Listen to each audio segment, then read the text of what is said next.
Assalamualaikum warahmatullahi wabarakatuh.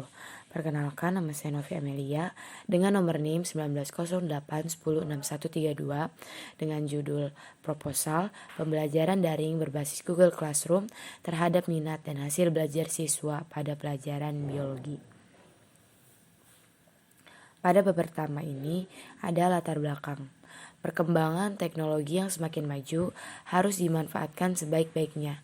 Peserta didik dan guru bisa memanfaatkan fasilitas internet dalam menunjang efektivitas dan efisiensi proses pembelajaran. Hasil belajar merupakan suatu hal yang dibutuhkan oleh peserta didik untuk mengetahui dan mengukur kemampuan yang dimiliki setelah proses pembelajaran selesai dilaksanakan. Pandemi COVID-19 telah berpengaruh terhadap semua tingkatan dalam sistem pendidikan di Indonesia, dimulai dari tingkat dasar sampai perguruan tinggi. Semua tingkatan dalam sistem pembelajaran di Indonesia berpengaruh. Pembelajaran secara online atau daring dilakukan melalui berbagai aplikasi yang dapat menunjang proses pembelajaran, mulai dari aplikasi tatap muka seperti Zoom, Google Meet, dan platform media online lainnya seperti Google Classroom, WhatsApp Group, dan sebagainya. Aplikasi Google Classroom ini dipilih untuk membantu mahasiswa dan dosen sebagai pengajar melakukan perkuliahan secara online. Aplikasi Google Classroom sendiri merupakan aplikasi berupa learning system management yang disediakan Google dan bisa dihubungkan dengan email, sehingga mudah untuk diakses.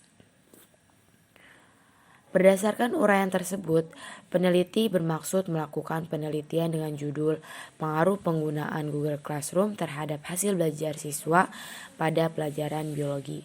Tujuan dari penelitian ini adalah berdasarkan latar belakang yang telah diuraikan, maka yang menjadi tujuan penelitian dalam penelitian ini adalah untuk mengetahui pengaruh penggunaan Google Classroom terhadap hasil belajar biologi siswa pada materi sel kelas 11 SMA. Identifikasi masalah pengaruh pembelajaran daring berbasis Google Classroom terhadap minat dan hasil belajar siswa pada pelajaran biologi. Penelitian ini terfokus kepada penggunaan Google Classroom dan hasil belajar siswa. Lalu pembatasan masalahnya sendiri. Peneliti membatasi masalah yakni hasil belajar siswa dan mata pelajaran biologi.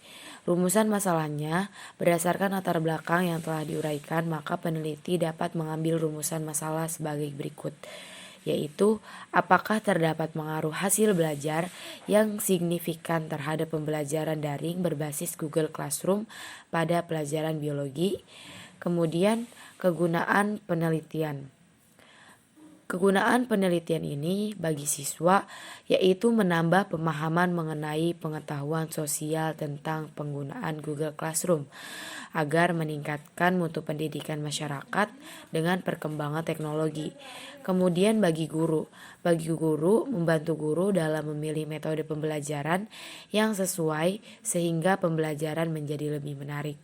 Dan bagi peneliti mendapatkan pengalaman langsung dalam penerapan metode pembelajaran serta menambah pengetahuan penulis sehingga dapat dijadikan bekal di masa yang akan datang. Kemudian bagi peneliti yang lain diharapkan dapat menjadi acuan dalam penelitian sejenis. Di bab 2 ada tinjauan pustaka. Tinjauan pustaka ada kerangka teori. Nah, kerangka teori di sini berisi belajar merupakan kegiatan yang melalui proses dan penuh makna. Kegiatan belajar pasti terdapat sejumlah norma untuk ditanamkan ke dalam diri peserta didik. Kegiatan belajar adalah suatu kondisi yang sengaja dibuat oleh guru untuk memberikan pelajaran kepada peserta didik. Interaksi antara guru atau peserta didik dalam kegiatan belajar merupakan interaksi edukatif yang memanfaatkan bahan belajar sebagai medium. Jarmanah 2014. Google Classroom bisa menjadi sarana distribusi tugas, submit tugas, bahkan menilai tugas-tugas yang dikumpulkan. Dengan demikian, Aplikasi ini dapat membantu memudahkan dosen dan mahasiswa dalam melaksanakan proses belajar dengan lebih mendalam. Hal ini disebabkan karena baik mahasiswa maupun dosen dapat mengumpulkan tugas, mendistribusikan tugas, menilai tugas di rumah atau dimanapun tanpa terikat batas waktu atau jam pelajaran.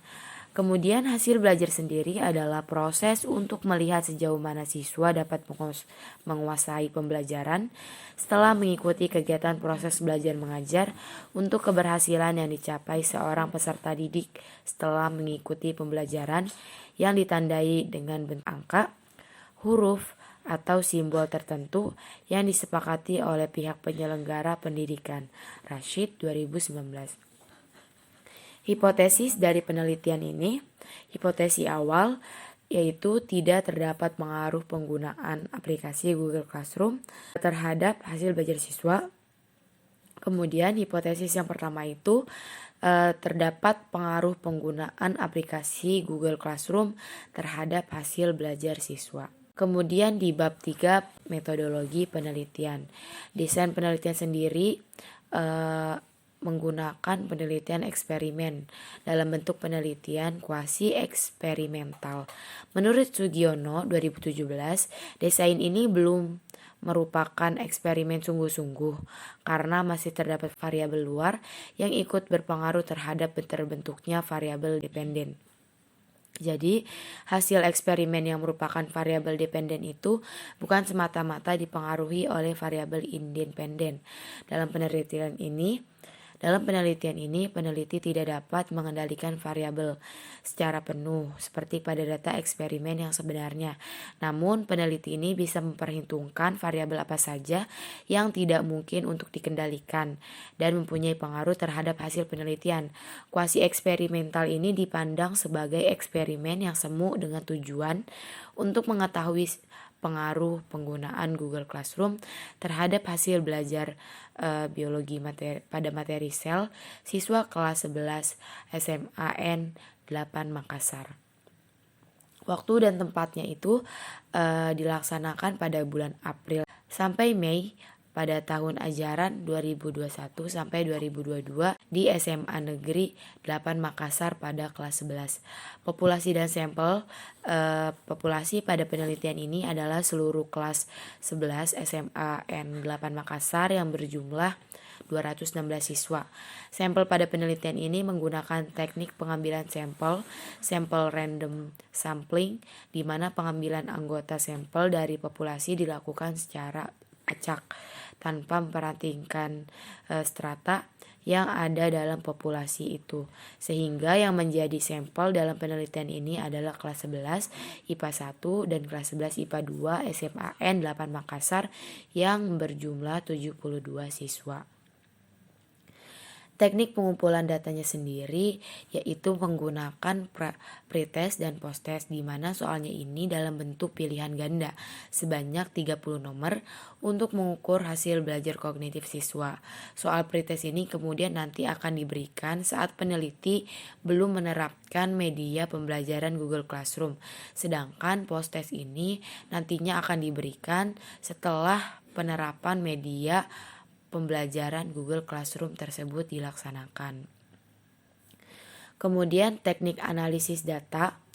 Menurut Sugiono dari 2017, teknik analisis data ini dalam penelitian kuantitatif menggunakan statistik. Ada dua macam statistik yang digunakan untuk analisis data, yaitu statistik deskriptif dan statistik inferensial. Berkaitan dengan hal tersebut, maka digunakan beberapa analisis dalam penelitian ini. Yang pertama ada uji prasyarat, yaitu ada uji normalitas yang digunakan untuk mengetahui bentuk distribusi data atau sampel, apakah data yang diperoleh dalam penelitian normal atau tidak normal. Kemudian ada uji kesamaan rata-rata atau uji homogenitas. Nah, perlunya dilakukan pengujian terhadap normal tidaknya distribusi pada sampel. Kemudian selanjutnya peneliti perlu melakukan pengujian terhadap kesamaan atau homogenitas beberapa bagian sampel. Kemudian yang terakhir ada uji hipotesis T. yaitu uji T. Yang digunakan pada penelitian ini adalah independent t-test untuk mengetahui apakah terdapat pengaruh penggunaan Google Classroom terhadap hasil belajar biologi materi sel pada siswa kelas 11 SMA N8 Makassar.